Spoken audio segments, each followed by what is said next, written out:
Alhamdulillah, nahmaduhu wa nasta'inuhu wa nastaghfiruh wa na'udzu billahi min shururi anfusina wa min sayyiati a'malina.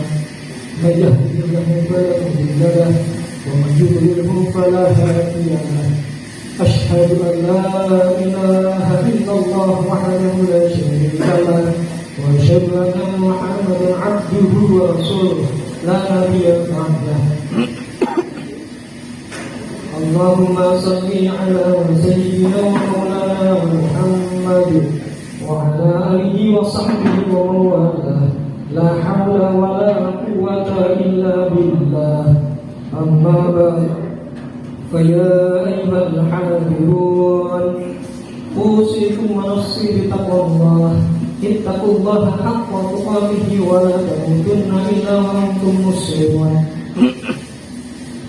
قال الله تعالى في كتابه الكريم: أعوذ بالله من الشيطان الرجيم. بسم الله الرحمن الرحيم. وما خلقت الجن والإنس إلا ليعبدون. وقال أيضا: ومن يتق الله يجعل له مخرجا ويرزقه من حيث لا يحتسب. الآية. صدق الله العظيم. Hadirin jamaah Jumat rahimahullah, alhamdulillah, marilah kita sama-sama menjadikan puja puji syukur kehadirat Allah Subhanahu wa taala yang telah melimpahkan segala karunia, nikmat iman, nikmat Islam, nikmat sehat walafiat, dan nikmat umur panjang, sehingga kita semua mampu menggerakkan hati kita, melangkahkan kaki kita menuju Masjid Al-Ikhlas Mari Regal ini dalam rangka untuk menjalankan ibadah sholat Jumat berjamaah dan ibadah lainnya di hari Jumat yang penuh barokah ini, yang harapannya ibadah-ibadah kita diterima oleh Allah Subhanahu wa taala dan kita mendapatkan ridhonya dalam aktivitas sehari-hari. Amin ya rabbal alamin.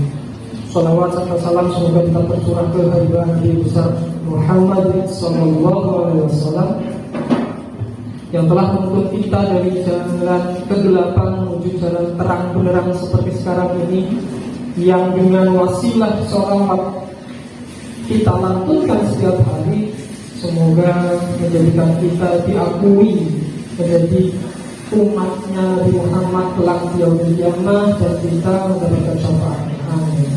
Hadirin jemaah-jemaah rahimahullah, melalui mimbar yang mulia ini khatib berwasiat kepada khatib sendiri sekaligus kepada para jemaah sekalian untuk senantiasa meningkatkan keimanan dan ketakwaan dengan sebenar-benarnya takwa, yakni senantiasa menjalankan perintah Allah Subhanahu wa taala dan selalu menjauhi larangan-larangannya. Takwa bukan hanya sekedar kata, tetapi takwa adalah petunjuk. Takwa adalah penuntun hati kita di dalam kita melangkahkan kaki, melangkahkan pikiran, dan melangkahkan hati di dalam kehidupan sehari-hari. Takwa juga menjadi predikat. Jika kita memiliki predikat takwa, maka itulah yang menyebabkan kita menjadi hamba Allah, menjadi umat manusia yang kedudukannya mulia di sisi Allah. Sebagaimana Allah berfirman, inna akramakum indallahi atqakum. Hadirin jamaah rahimahullah, setiap Jumat khatib selalu berwasiat takwa, selalu mengingatkan kepada diri sendiri maupun kepada para jamaah untuk senantiasa menjalankan takwa. Lalu kenapa dan apa alasannya takwa itu menjadi penting bagi hidup kita? Setidaknya ada 3 alasan. Yang pertama, yakni karena kita manusia adalah hamba Allah. Segala sesuatu yang ada di dalam diri kita adalah milik Allah. Kita berasal dari Allah dan kita akan kembali kepada Allah Subhanahu wa taala. Tidak ada hembusan nafas, tidak ada langkah kaki yang tidak bisa dilakukan kecuali izin Allah. kita bernafas, kita bernyawa, kita melakukan aktivitas kehidupan kita, semuanya berasal dari Allah Subhanahu wa Ta'ala. Dan kita juga nanti akan kembali kepada Allah Subhanahu wa Ta'ala. Maka takwa menjadi salah satu kunci penting. Sebagaimana Allah berfirman, "Wa ma khalaqtul jinna wal insa illa liya'budun." Manusia dan jin diciptakan tidak lain dan bukan untuk beribadah kepada Allah Subhanahu wa Ta'ala. Makna ibadah, jika kita menjalankan ibadah secara tidak langsung, kita juga menjalankan takwa.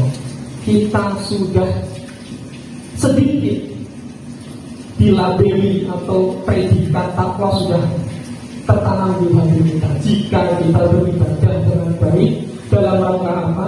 Dalam rangka sebagai bukti kecintaan kita kepada Allah Subhanahu wa Ta'ala dan rasa syukur kita kepada Allah Subhanahu wa Ta'ala karena telah diberi segala anugerah hidup yang ada di dunia. Hadirin sekalian rahimahullah. Alasan yang kedua kenapa kita harus bertakwa, yakni Allah Maha melihat segala sesuatu. Hadirin, boleh jadi setiap hari kita ada hal-hal yang kita sembunyikan kepada tetangga, ada bahkan hal yang kita sembunyikan, kemaksiatan yang kita sembunyikan kepada orang lain, kepada atasan, kepada teman sejawat, kepada saudara. Tetapi ingat, Allah mengetahui segala sesuatu yang kita lakukan. Kemaksiatan kecil maupun besar yang kita lakukan, Allah senantiasa mengetahuinya. Maka kenapa kita perlu bertakwa? Agar takwa menjadi penjaga kita dalam menjalankan aktivitas kehidupan kita, semakin berhati-hati dalam melakukan segala sesuatu.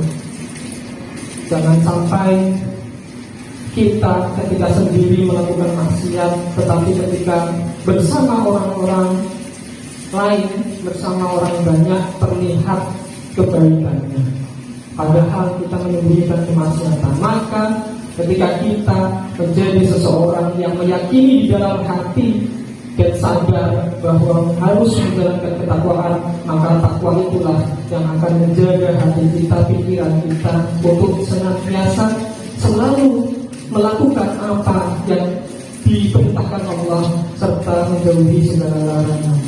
Hadirin jamaah rahimahumullah. Alasan ketiga, kenapa manusia, kenapa hamba Allah, kenapa umat yang beriman harus bertakwa, yakni adalah karena dengan bertakwa kita akan senantiasa diberi jalan keluar dari segala persoalan hidup yang dirasakan. Kita pasti sering mengalami musibah, kita pasti sering mengalami masalah, entah itu masalah pribadi atau bahkan dengan pasangan, dengan keluarga, saudara, atau bahkan tetangga. Masalah itu boleh jadi rumit dan susah untuk kita kendalikan. Tetapi jika kita benar-benar bertakwa, selalu akan ada jalan keluarnya. Allah Subhanahu wa Ta'ala telah berjanji di dalam Al-Quran, wa may yattaqillaha yaj'al lahu makhrajan wa yarzuqhu min haitsu la yahtasib. Dan barang siapa yang bertakwa kepada Allah, niscaya dia akan memberikan jalan keluar. Manusia itu pasti terbatas pikirannya, gerakannya selalu terbatas, entah karena kewenangannya terbatas, hartanya yang sedikit, dan lain sebagainya. Tetapi jika kita bertakwa kepada Allah, Allah akan menjamin semua masalah hidup kita akan selesai, akan ada jalan keluar. Terlebih lagi, wa yarzuqhu min haitsu la yahtasib.